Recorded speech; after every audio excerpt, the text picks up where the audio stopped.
નમસ્કાર, શો ટાઈમમાં આપનું સ્વાગત છે। તળાજામાં રહેતા વૃદ્ધ દંપતીના રહસ્યમય મૃત્યુ અંગે પોલીસે તપાસ હાથ ધરી વૃદ્ધ દંપતીની હત્યાનો ભેદ ઉકેલ્યો છે।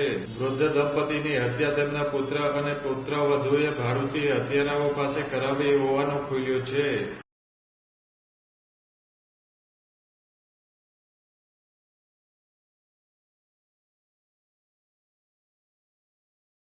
તળાજામાં રહેતા કિશોરભાઈ વેલજીભાઈ વૈઠા અને તેમના પત્ની રેખાબેન તેમના ઘરે સળગેલી હાલતમાં મૃત હાલતે મળી આવ્યા હતા। બંનેનું મૃત્યુ શંકાસ્પદ હાલતમાં થયેલ હોવાથી પોલીસે પોસ્ટમોર્ટમ તેમજ ફોરેન્સિક નિષ્ણાતો દ્વારા તપાસ કરાવતા દંપતીની હત્યા કરાઈ હોવાનું ખુલ્યું હતું। તળાજા પોલીસે બનાવ અંગે ઝીણવટભરી તપાસ હાથ ધરી દંપતીની હત્યામાં સામેલ તેમના પુત્ર વિમલભાઈ અને પુત્રવધુ હેતલબેનની ધરપકડ કરી હતી।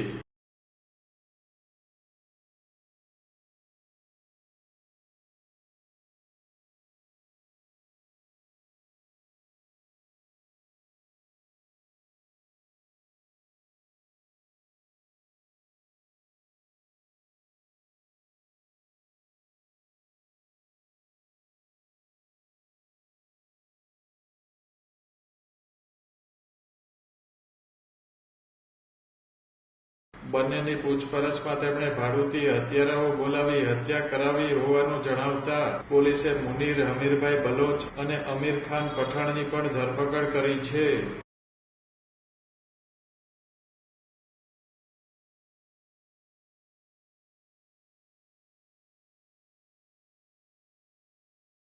આ અંગે પોલીસ અધિકારીએ માહિતી આપી હતી। એ સોની દંપતીની હત્યા થયેલી તારીખ થોડાક દિવસ પહેલા એમાં એમના દીકરા અને વહુ એમને મારી નાખી અને સળગાવી દીધેલો। જે સૌપ્રથમ તળાજા પોલીસ સ્ટેશન એડી દાખલ થયેલ, જે એડીની તપાસ કરી અમે ફોરેન્સિક સાયન્સ લેબ પીએમ કરાવેલ, એફએસએલમાં મુદ્દામાં મોકલેલ, જેના તારણ રૂપે તપાસમાં એવું ફલિત થયેલ કે તેમનું ગળું દબાવી અને હત્યા કરવામાં આવેલ છે અને ત્યારબાદ સળગાવી નાખવામાં આવેલ છે। જે આધારે અમે ફરિયાદ જે ભોગ બનનાર છે એમના જે મરણ જનાર લેડીઝના ભાઈની ફરિયાદ લઈ અને આરોપી વિરુદ્ધ ગુનો દાખલ કરાવી અને આરોપીને અટક કરેલ છે। એકથી વધારે હત્યારા છે કે આ જે બે આરોપી અત્યારે નામ તમે બોલ્યા એક છે? જે બે આરોપી છે એ અને એમની સાથે મદદના અન્ય બે આરોપીઓ છે જેમને પણ હસ્તગત કરી લેવામાં આવે છે। એ ક્યાં ગામના છે? એ રાજકોટના છે। એના અત્યારે નામ તમે જણાવી શકો કે? હા, એકનું નામ મુનીર ખાન છે અને એકનું નામ આમિર ખાન છે।